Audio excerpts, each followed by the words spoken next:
let's take a look at the AHM Rivarossi U25C trucks and what we're going to do here. Now, fortunately for us, these trucks happen to be marked. And if you can see, this one here has got a number 2 on it. That means it's in the rear. And this one's got a number 1 on it.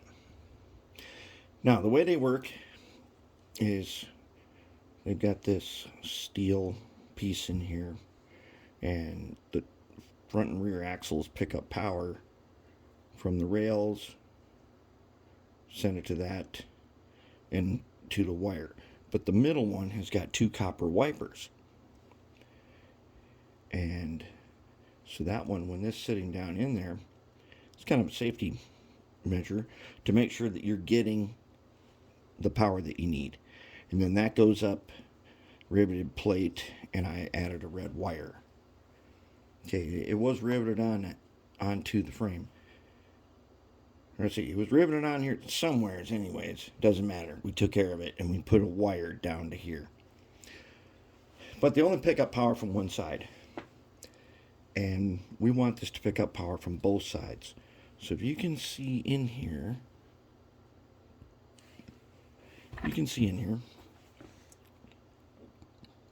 I added these little tiny copper wipers. Okay, and what they do is as you can see this one, it's up like that. On the wheel that does not pick up power, on the back side, see it's got a plastic hub. The power side has a metal hub. Okay, but this is a huge area here, and our wiper is going to touch that. And this wheel here is going to have power coming to it, but it's insulated from the other one. So we're going to try to wipe the back side of it to get power from both sides.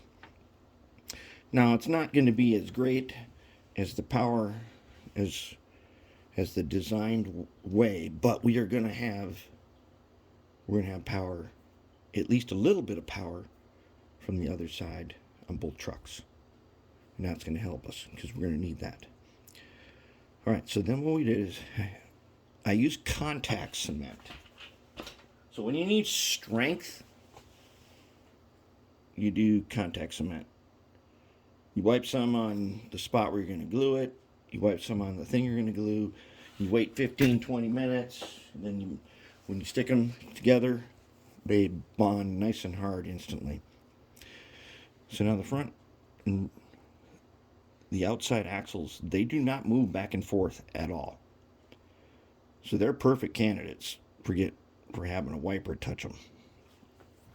And they've got traction tires on them, so they're not picking up a lot anyways. And remember, these are the pizza cutter guys. I have a partial solution to the pizza cutter. I need to build a special clamp so that I can turn this down with the lathe.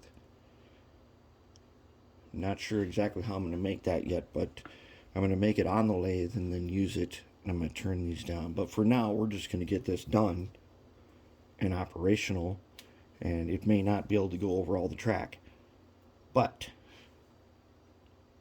a solution will be found.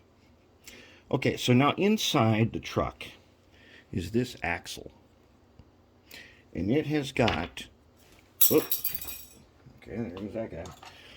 All right, it's got these bearings that fit in these sockets. They need some, our favorite stuff, air tool oil. And I put it in a little dropper now. So those bearings need the air tool oil, and we put on all the gears mag 1, and on all the wheels, since they use helical gears, we want them to mesh just right. Now in the old days you could just pack this thing with grease because it has this gearbox cover. You pack it with grease if you wanted to, and this is one of those that someone did that. All right, so then the new power pickups, I made a little PC board like this, Oops, like that. I gooped it with some goop, some amazing goop to the top of this plate. And then I used jeweler's wire so I could bend it into a shape and it would hold it so it goes exactly where I want it. The space in here, not good for insulated wire. But we don't need the wire to be insulated since we're up above. We're not going to have a short. It's going to be probably pretty good. And that's how they go. The other thing I did was I removed all these couplings, all the universal joints, and we're going to try to do our silicone hose. Then on the top, this guy, we're going to use a 266 face ripper. This is the motor that was in there. And they're pretty decent, but they draw way, way too much power. This thing, well, it's called face ripper because it ripped your face off. That's why we call it that. All right. So then, inside the frame, I had to remove part of this from here and here. It turns out that a size 2 motor, interestingly enough, fits inside the U25C. So we're going to get that all together, and we are ready to totally reassemble the trucks. Now, one other thing is, so of course I ox guarded them all. But on these, you want to ox guard those axles right there. That's really important that you do that, because this is steel, and it is not, steel, it's conductive.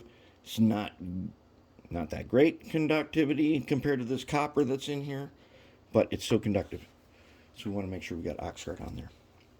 All right, that's it. Let's get to work, and we might be testing this pretty soon.